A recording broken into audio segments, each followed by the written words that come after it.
Perpekto ang larawan, hindi mo kailangan ng pangsala. Napakarilag, patayin mo sila, mamamatay ka. Ibuhos mo ang buong atensyon ko. Oo, ito lang ang aking intensyon. Manatili sa kusina magluto, kumuha ng iyong sariling tinapay. Pusong puno ng katarungan o isang ari-arian.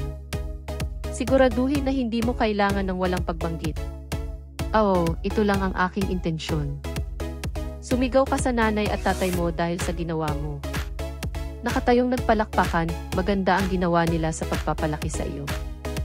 Kapag ako ay lumikha, ikaw ang aking lakambini. Yung tipong ngiting gumagawa ng balita. Hindi ba maaaring walang magtapon ng lili sa iyong pangalan sa mga kaling ito? 3 handog, boss ka, bae, ang galing mo. Pinapadali mo ang pagpili. Mayroon kang masamang hawak, hindi ako makatanggi. Nakapasa na, hindi mo na kailangan ng pag-aproba. Mabuti kahit saan, huwag mag-alala about walang pagtanggi. Pangalawa sa wala, nakuha mo na ngayon. Hindi ko kailangan ng padrino, hindi ikaw ang tatak ngayon. Ikaw ang aking bato, aking Colorado, nakuha ang singsing na iyon, tulad ng Toronto. Mahal kita ngayon, mas lalo bukas.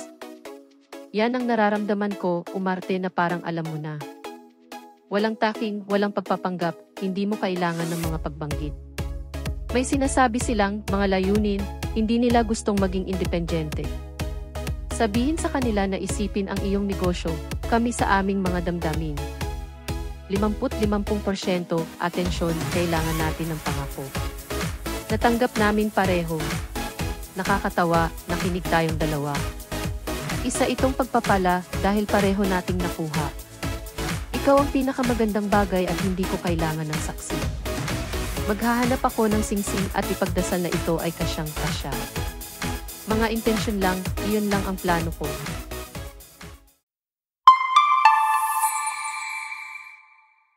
Ang Intentions ay isang kanta ni Justin Bieber kasama si Quavo.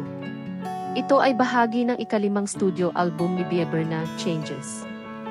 Ang mga liriko ng kanta ay tumutukoy sa magagandang hangarin at pagpapahalaga sa isang mahal sa buhay.